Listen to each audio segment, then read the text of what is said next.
Matur nuwun. Mana Mas Gibran? Matur nuwun. Yang paling menonjol pada Gibran Raka Buming Raka, Wali Kota Surakarta, yang adalah anak Jokowi, Presiden Republik Indonesia, ialah sinismenya.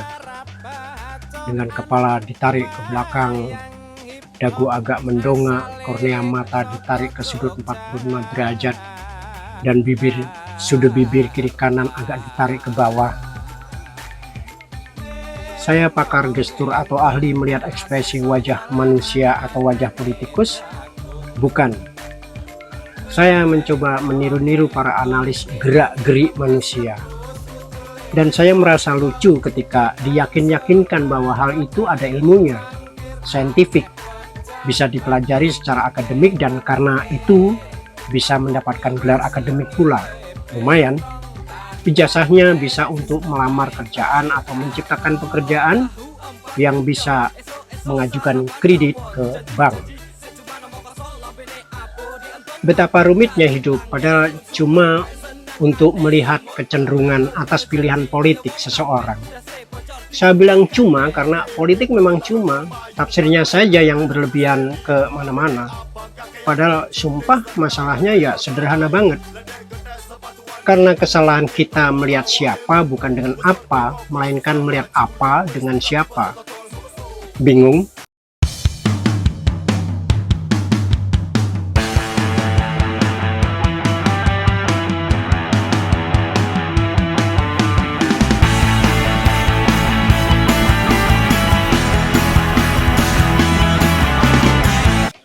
Saudara-saudara sebangsa dan setanah air, sedunia nyata dan dunia maya, kalau beda pilihan jangan baper, kalau baper jangan sama. Yang bernama pakar komunikasi politik Dr. Effendi Ghazali pernah menyatakan Gibran mempunyai cara berkomunikasi politik yang unik, bisa menjadi daya tarik tersendiri. Omongan Effendi Ghazali menarik karena lebih terasa empatik, tanpa ada pemahaman agak serius dengan lebih menghargai cara pandang itu dibanding memaksakan pandangan sendiri untuk menilai atau menuduh lian. Belum lama lalu dalam acara Rossi di Kompas TV, Rosiana Silalahi selaku host acara itu menunjukkan kelas yang berbeda dengan Gibran. Kelas berbeda itu maksudnya Rossi tidak punya keinginan untuk merendahkan hati, apalagi merendahkan dirinya, untuk mendengarkan apa yang sebetulnya ada dalam pikiran Gibran Raka Buming Raka. Acara itu menjadi kontraproduktif karena Rossi tampak memaksakan cara pandang atau cara pandang orang-orang yang ingin diwakili Rossi karena ketidakmampuan mengikuti atau memahami cara berpikir Gibran. Para orang tua tak bisa memahami, saya tidak mewakili siapa-siapa, seperti kata Gibran, karena saraf otak mereka terfrozen formalisme. Rossi sudah membawa resepsi penilaiannya, persepsinya, juga preferensinya yang dibawa untuk melihat, mengkuliti, atau menanyai Gibran. Dan sebetulnya seperti biasa, Gibran males menanggapi pertanyaan-pertanyaan seperti itu. Karena ia selalu diposisikan sebagai objek daripada subjek. Di situ ia bukan hanya disebut anak ingusan seperti dilontarkan oleh Pandana Baban, tetapi diperlakukan sebagai anak ingusan.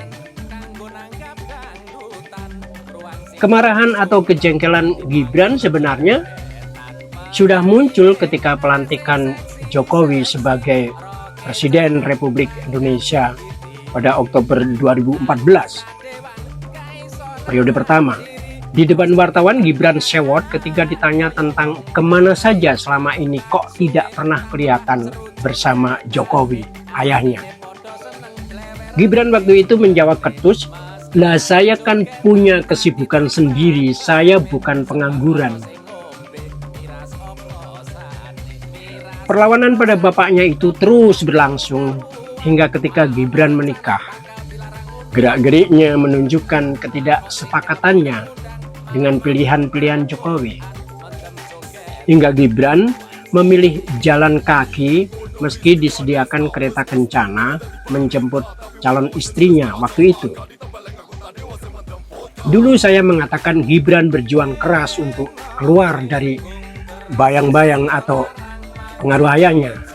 Bahkan lebih jauh saya menilai Gibran sedang memperebutkan cinta Iriana dengan bapaknya. Sebagai generasi milenial, Gen Y, Gen Z, Gibran bisa dimengerti kalau kesal. Kesal karena selama ini segala sesuatunya sering dikatakan karena ia anak Jokowi.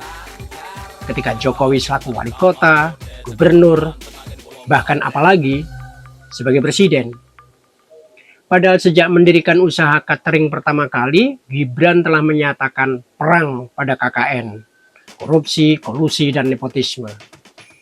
Bahkan pada gedung orang tua, pada gedung milik orang tua yang dipakai untuk kantor usahanya, ia tetap membayar secara profesional dan proporsional.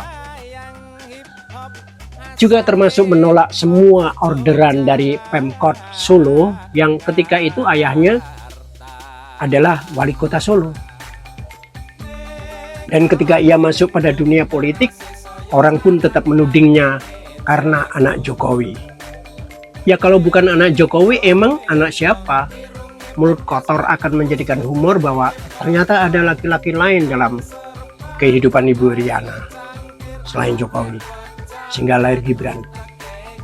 Tapi akun YouTube saya bukan akun penyebar berita bohong atau hoax, meski viewernya amat sangat kecil. Rossi dalam acaranya terus memaksakan kehendak yang ada dalam pikirannya, padahal memahami dan membacai apa pikiran Gibran sudah cukup jelas. Apa pilihan Gibran? Ia seorang terpelajar dan pembelajar yang baik. Ia generasi yang tidak berhubungan langsung dengan pelaku-pelaku politik yang selama ini bisa menjadi calo atau mak comblang politik dalam bias politik atau politik bias yang penuh intrik dan teori konspirasi. Gen Y dan apalagi Gen Z, Gen Y dan Gen Z, sesinis apapun para seniornya menilai mereka orang yang independen, yang tidak mau diatur dan lebih berhubungan dengan teks-teks masa kini yang bisa mereka dapatkan secara leluasa di internet. Teks-teks yang apapun diserapnya tergantung para kreator teks di dunia internet itu menyodorkan dan tergantung kualitas penyerapnya. Tetapi kesalahan Rossi tidak tunggal.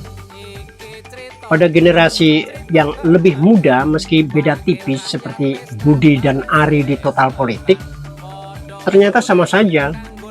Dua orang yang mengajak ngobrol Gibran di sebuah warung sate itu juga tampak gelagapan tidak bisa membangun komunikasi dengan Gibran secara genuine, secara otentik atau spontan.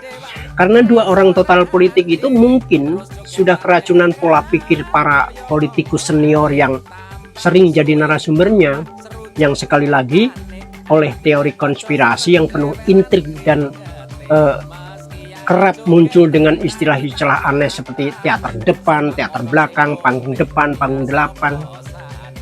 Dalam acara dengan Rossi, Gibran sebenarnya sudah menyodorkan apa yang ada dalam otaknya, ialah mengenai diksi yang umum dipakai politikus jadul itu, dan treatment cara berpikir anak muda terutama Gen Y dan Gen Z yang kita tahu jumlahnya 66% dari total DPT sebanyak 204 juta jiwa.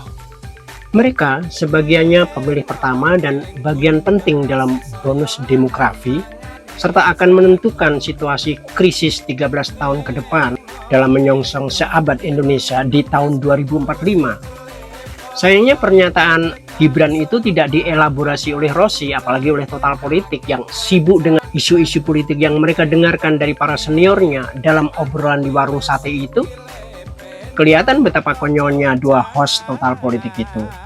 Padahal mungkin mereka membawa berkarung pertanyaan sesuai framing mereka. Padahal Gibran bisa menjadi anak tangga yang penting untuk proses transformasi cara pandang dan perilaku politik kita ke depan. Kita tak lagi bisa mengandalkan cara-cara para senior. Mereka yang memperlakukan politik sebagai cara berebut kekuasaan semata. Gibran lebih transformatif dan menjanjikan untuk perubahan sistem atau warna politik ke depan. Bukan perubahan seperti dalam kepala Anies Baswedan, tetapi perubahan dalam sistem dan praksis politik kita ke depan, termasuk perilakunya, yang tentu mesti berbeda dengan politik zaman romantik yang bau-bau kolonialisme dan feudalisme itu. Politik yang dipenuhi dengan teori konspirasi dan intrik, sesuatu yang dalam narasi RAJPN 2025-2045 Jokowi menegaskan tentang konflik-konflik politik yang kontraproduktif.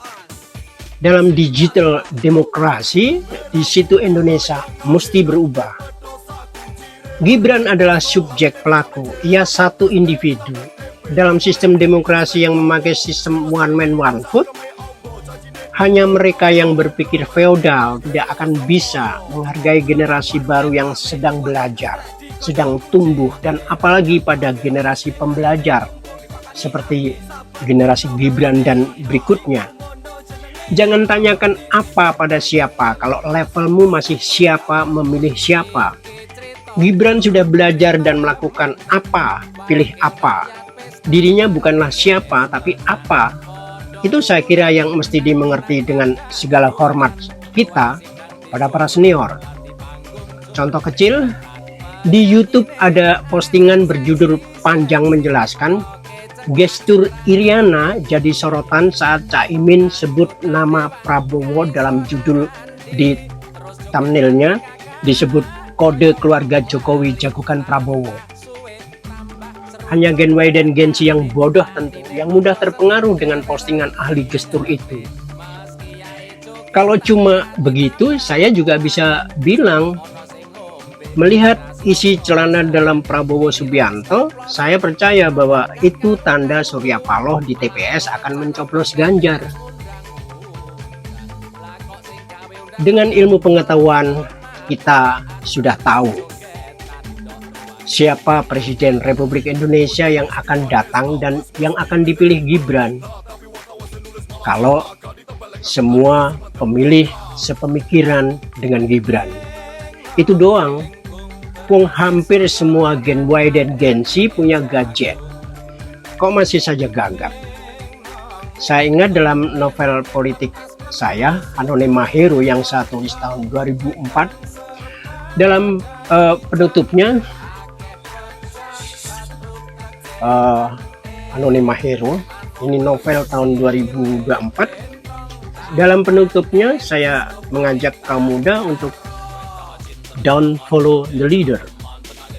Dalam nyanyian Budi Gutri, don't follow the leader, don't follow the leader, don't follow the leader. Tentunya pada the leader yang brengsek.